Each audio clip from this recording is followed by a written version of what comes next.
Hi everyone, I am Muskan, your mentor of physics. I welcome to you all on the PW, IIT JAM and CSINet YouTube channel. So आज मैं आप लोगों के साथ discuss करने वाली हूँ IIT JAM और गेट के एग्जाम में जो आपको रफ शीट प्रोवाइड की जाती है उससे रिलेटेड जो भी आप लोगों की क्वेरीज हैं उसको मैं इस वीडियो में रिजॉल्व करूँगी कि कैसे आप उसे इफेक्टिवली यूज़ कर सकते हैं, कितने नंबर ऑफ पेजेस हमें मिलते हैं, क्या आपको दोबारा रफ शीट मिलेगी नहीं मिलेगी, इन सारी क्वेरीज का आंसर आपको आज इस वीडियो में मिलेगा। अगर हम बात करें IIT JAM एस्पिरेंट्स की या गेट एस्पिरेंट्स की, सभी अपने फाइनल रिवीजन की दौड़ में अभी भाग रहे होंगे, राइट।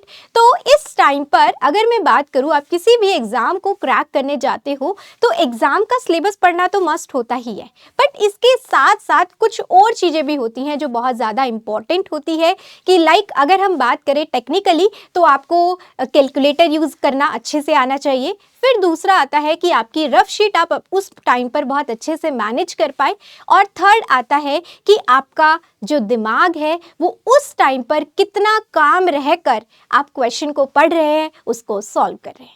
तो उन्हीं में से एक पॉइंट आज मैं आप लोगों के साथ डिस्कस करने वाली हूँ कि आप किस तरीके से अपनी रफ शीट्स को मैनेज कर सकते हैं। अभी तो आपको शायद सुन के लग रहा होगा कि मैम ये भी एक पॉइंट होता है क्या?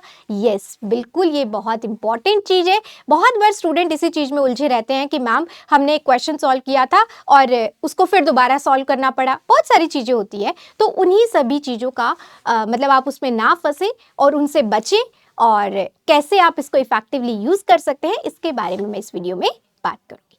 तो यहाँ पर सबसे पहला पॉइंट तो यही आता है कि जो आपको उसमें नंबर ऑफ पेजेस प्रोवाइड किए जाते हैं वो कितने रहते हैं। तो लगभग 10 से 12 पेजेस आपको रफ शीट में देखने को मिलेंगे जो आपको वन गो में प्रोवाइड की जाएगी।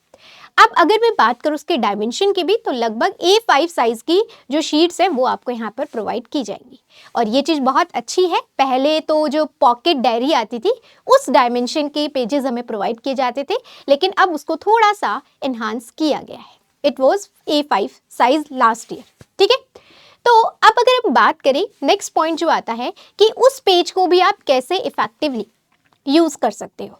तो यहाँ पर दो चीजें हैं, दो तरीके हैं जिसमें से आप जो सही लगे आप वो फॉलो कर सकते हो। या तो आप एक काम करो, एक पेज को बीच में वर्टिकल लाइन ड्रॉ करके उसको 2 पार्ट्स में डिवाइड कर लो, और या फिर आप उसको 4 सेक्शन में भी डिवाइड कर सकते हो। तो इससे क्या है, हमारे पास थोड़ा सा स्पेस ज्यादा हो जाएगा, और ये एक एक जो वो कहते हैं ना, थोड़ी थोड़ी जगह हमारे लिए मैटर करेगी, स्पेसिफिकली उन स्टूडेंट्स के लिए जिसके पेपर में कैलकुलेशन वाला पार्ट बहुत ज़्यादा इन्वॉल्व होगा। या कई बार ऐसा होता है कि आपको कोई रिएक्शंस लिखनी होती है तो आप यहाँ पर इस शीट को ऐसे भी यूज़ कर पाओगे, राइट। तो वो थोड़ा सा आपको मैनेज करके चलना पड़ेगा कि कम स्पेस में और आप अच्छे से लिख भी पाओ, आपको अपना लिखा हुआ भी समझ में आ जाए और स्पेस की भी कमी ना पड़े। दूसरी इंपॉर्टेंट बात का यहाँ पर ये ध्यान रखिएगा कि जब भी आप कोई क्वेश्चन सॉल्व कर रहे हैं तो उस क्वेश्चन का नंबर एज वेल एज उसका जो सेक्शन है वो ज़रूर मेंशन करें, क्योंकि बहुत बार ऐसा होता है कि लेट्स से अगर आप पार्ट ए का क्वेश्चन नंबर 9 सॉल्व कर रहे हो, अब आपने सॉल्व किया, कोई उसमें डी की वैल्यू आपको निकालनी थी, आपकी जो वैल्यू है वो चारों ऑप्शंस में से कहीं भी नहीं दे रखी, राइट। तो ये पॉसिबिलिटी बहुत हाई रहती है। तो उस केस में आप क्या करोगे, आप अपने पूरे सोल्यूशन को वापस से क्रॉस चेक करोगे। एक बार क्रॉस चेक करोगे, 2 बार, मैक्स टू मैक्स, उसमें भी नहीं पता चली आपको अपनी मिस्टेक, आप उस क्वेश्चन को वहीं ड्रॉप करोगे, फिर आप अपना नेक्स्ट क्वेश्चन पे मूव करोगे। अब जब आपका पूरा पेपर जब सॉल्व हो जाएगा, then you can cross check या you can resolve that question कि क्या हमने गलती वहां पर की है। तो अगर आप क्रॉस चेक करना चाहते हो तो आपके लिए बड़ा आसान रहेगा, आपको पता है कि आपने क्वेश्चन नंबर 9 यहाँ सॉल्व किया था। अगर आपने नहीं प्रॉपर तरीके से नंबरिंग की होगी तो आपको उस क्वेश्चन को पूरा ही दोबारा से सॉल्व करना पड़ेगा, उसके अलावा आपके पास कोई ऑप्शन नहीं होगा। इसीलिए बहुत ज़्यादा ज़रूरी है जब भी कोई क्वेश्चन आप सॉल्व करें, आप उसका क्वेश्चन नंबर और उसका सेक्शन प्रॉपर तरीके से मेंशन करें। थर्ड इंपॉर्टेंट पॉइंट यहाँ पर जो आता है वो ये आता है कि हमें जो नंबर ऑफ शीट्स प्रोवाइड की जाती है, जैसा कि मैंने आपको बताया अभी 10 से 12 शीट प्रोवाइड की जाती है, क्या आपको दोबारा शीट मिल सकती है या नहीं मिलेगी? तो यस, बिल्कुल दोबारा शीट मिल सकती है, पर उसकी कॉस्ट ये है कि आपको पहले जो रफ शीट प्रोवाइड की गई होंगी वो रिटर्न करनी होगी। तो यहाँ पर स्टूडेंट बहुत कंफ्यूज हो जाते हैं, बहुत परेशान भी रहते हैं कुछ कि मैम उसमें तो मैंने पार्ट बी के क्वेश्चन सॉल्व किए थे और अभी मुझे ये शीट मैं मतलब मेरे को क्रॉस चेक करना है, ये वाली सिचुएशन में फंस जाते हैं। तो अगर आपको ये लगता है कि आपको जो 10 से 12 पेज प्रोवाइड किए जा रहे हैं उसमें आपका काम नहीं बनने वाला, तो ये चीज़ ध्यान रखना, पेपर को स्टार्ट करने से पहले ही जो भी क्वेश्चन आप उसमें सॉल्व कर रहे हैं उसको आपने 100% सॉल्व कर लिया हो, और उसको साथ ही के साथ जो उसका ऑप्शन बी आ रहा है, सी आ रहा है, वो प्रॉपरली आपने मार्क भी कर दिया हो। मतलब दोबारा से चेक करने वाला ऑप्शन मत रखना कि पूरा पेपर एक बार सॉल्व कर लेते हैं, उसके बाद हम पूरा सा पेपर फिर से क्रॉस चेक करेंगे, फिर उसमें आप अपनी रफ शीट दोबारा नहीं ले पाओगे।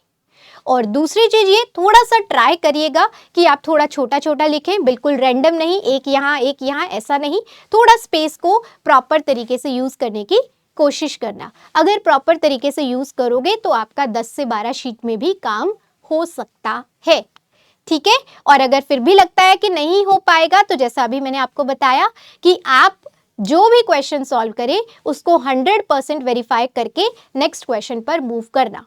ऐसा नहीं एक बार सॉल्व कर लिया, अभी पहले पूरा पेपर देख लेते हैं, उसके बाद इसको क्रॉस चेक करेंगे, लास्ट में देखेंगे, ये वाली चीज़ें मत करना। फिर लास्ट में वो आता ही नहीं है, टाइम ही नहीं बच पाता है लास्ट में क्रॉस वेरीफाई करने का, तो ये चीज़ें मत करना। कहीं पर भी हम ये नहीं चाहते कि आपका 1 मिनट भी एक्स्ट्रा खराब हो, या आपको किसी और वजह से, किसी और ऐसी चीज़ की वजह से कुछ भी नेगेटिव सोचना पड़े, कुछ भी ऐसा टेंशन वाला माहौल क्रिएट हो, ये चीज़ आप फेस ना करें। इसीलिए मैं आपको पहले इस चीज़ के बारे में बता रही हूँ। जैसे ही आप इस वीडियो को सुनते हैं, एक काम ज़रूर करना सभी स्टूडेंट्स, कि जब आप इस वीडियो को देख लेते हो उसके बाद अभी भी आप रिवीजन कर ही रहे हो, राइट, क्वेश्चन सॉल्व कर ही रहे हो, तो थोड़ी सी प्रैक्टिस कम स्पेस में लिखने की भी कर लेना। और जिसने ऑलरेडी की है फिर तो बहुत अच्छी बात है, बट अगर किसी ने नहीं की है तो वो थोड़ी सी प्रैक्टिस इस चीज़ की भी कर लेना, ताकि आपको पेपर में जाकर ये चीज़ नई ना लगे, ठीक है, ये चीज़ नई ना लगे। बहुत सारे स्टूडेंट्स के साथ होती है ये चीज़ें, ठीक है, इसीलिए मैं पहले ही आप लोगों को इस बारे में अवेयर कर रही हूँ। ओके, सो बाकी और जो भी आपकी क्वेरी है, आप एग्जाम से रिलेटेड कुछ भी पूछना चाहते हैं, तो आप मुझे इस वीडियो के कमेंट सेक्शन में बता सकते हैं। मैं आपको नेक्स्ट वीडियो में उन सारी क्वेरीज को रिजॉल्व करने की कोशिश करूंगी, ठीक है। और बाकी अपने जिस पेज पे रिवीजन कर रहे हो, शांत मन से पॉजिटिव साइड को रखते हुए अपने रिवीजन को करते रहिए। बहुत कम टाइम बचा है ना, फाइनल एग्जाम अब हमारा आने वाला है। So all the very best, मिलते हैं नेक्स्ट वीडियो में। Thank you so much.